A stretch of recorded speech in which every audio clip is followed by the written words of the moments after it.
เราจะพาไปดูกันดีกว่านะครับว่าวันนี้เนี่ยนะฮะเราจะไปสืบกันที่ไหนครับน้องวีเริ่มต้นเรื่องแรกนะฮะสืบกิจกรรมใหญ่ๆกิจกรรมที่แจกรางวัลเอาใจเพื่อนๆที่ช่วงนี้อยู่บ้านเนาะ ใช่ ไม่ดูทีวีเนี่ยว่างๆเปิดเพลงฟัง Hits 955ก็ได้เหมือนกันครับเพราะว่าเราเนี่ยเอาของรางวัลมาแจกแบบเหมือนประชดโควิดอ่ะ เรียกได้ว่าถ้าไม่หมดเนี่ยเราจะไม่เลิกแจกเลยทีเดียว แจกเยอะมากเลยเหรอ ใช่แล้วของรางวัลมูลค่าเป็นหมื่นด้วย โอ้ ใช่ โห กิจกรรมนี้ชื่อว่า Hits Super Week นะฮะคุณผู้ฟังเราแจกอะไรบ้างนะฮะทีละอย่างเลยนะฮะกิจกรรมนี้ลืมบอกนิดนึงเราจะร่วมสนุกกันถึงวันที่ 16 กรกฎาคมนี้ก็คืออีกไม่กี่วันนี้แล้วเนาะ ใช่ก็เริ่มต้นกันวีคนี้เลย 12 ถึง 16 ใช่ไหม ใช่ครับผมของรางวัลนะฮะมีบัตรเติมน้ำมันมูลค่า 1,000 บาทนะครับมีหม้อทอดไร้น้ำมัน ถูก นะแล้วก็ยังมีบัตรที่พัก 2 วัน 1 คืนจากเอเดนบีชเขาหลักรีสอร์ทแอนด์สปา ครับ มีตั๋วเครื่องบินเดินทางไปกลับได้ในประเทศจากสายการบินไทยเวทเจ็ตนะฮะเลือกเส้นทางบินได้ใช้ได้ถึงสิ้น เอง ปี เลยครับ ครับผมแล้วก็ยังมี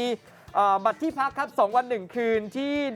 The Atini Hotel A Luxury Collection ด้วยนะฮะนี่มูลค่าก็10,000 กว่าบาทแล้ว ใช่ นะครับผมร่วมสนุกง่ายมาก ทำ ไปดู ยังไง เลย ครั ฮะ บ ตอนนี้เราขึ้นให้บนจอเรียบร้อยนะฮะ บน Facebook ของ Hits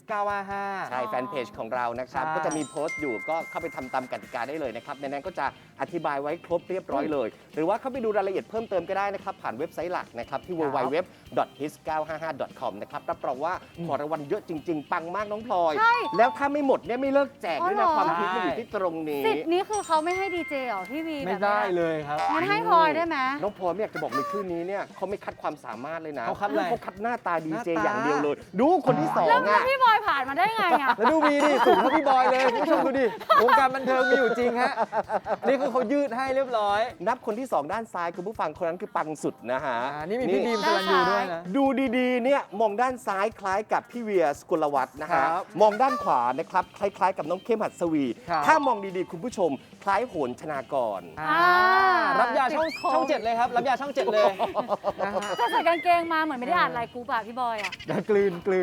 อย่าแซวสิ คุณผู้ชมครับวันนี้รู้สึกว่าตัวเองเป็นส่วนเกินมากเลยนะ ไม่ ครั เป็นไม่เป็น โอเคเพราะฉะนั้นฝาก ครับ ด้วยกันแล้วกันนะครับกิจกรรมนี้นะครับเราเป็นการคืนกำไรให้กับคนฟังของเรานะครับ